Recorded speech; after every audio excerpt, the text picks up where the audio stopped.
নমস্কার বন্ধুরা, আমি অনি আর আমার সাথে আছে পূজা।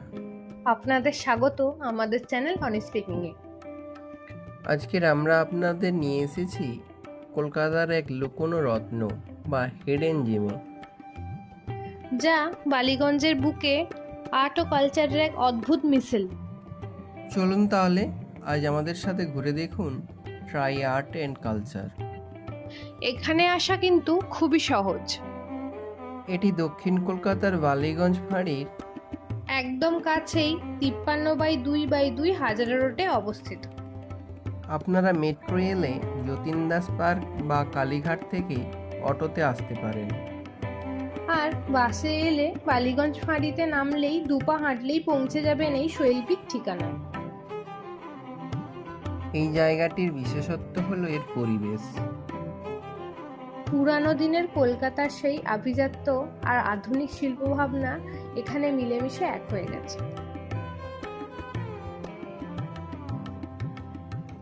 এর স্থাপত্যে একটি ত্রিকোণাকৃতি বা ট্রায়াঙ্গুলার ছাপ আছে বলেই এর নাম দেওয়া হয়েছে ট্রাই। এটি একটি পুরানোতলা হেরিটেজ বিল্ডিংকে নতুন রূপ দিয়ে তৈরি করা হয়েছে। আজকের এই হাইটেক আর যান্ত্রিক যুগে আর্ট বা শিল্প আমাদেরকে আমাদের শিকড়ের সাথে জুড়ে রাখে।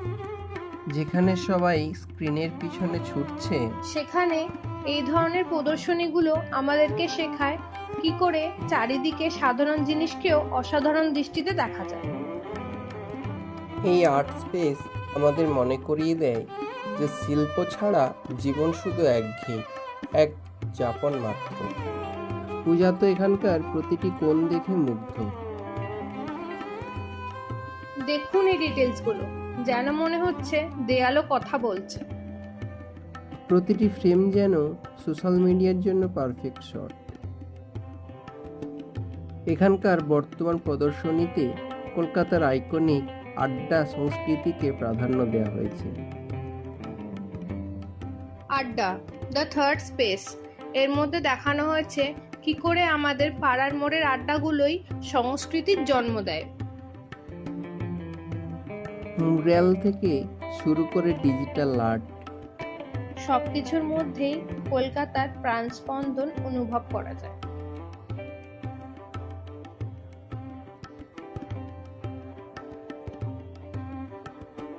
আজকের এই ছোট্ট সফরটা আপনাদের কেমন লাগলো অবশ্যই কমেন্ট করে জানাবেন।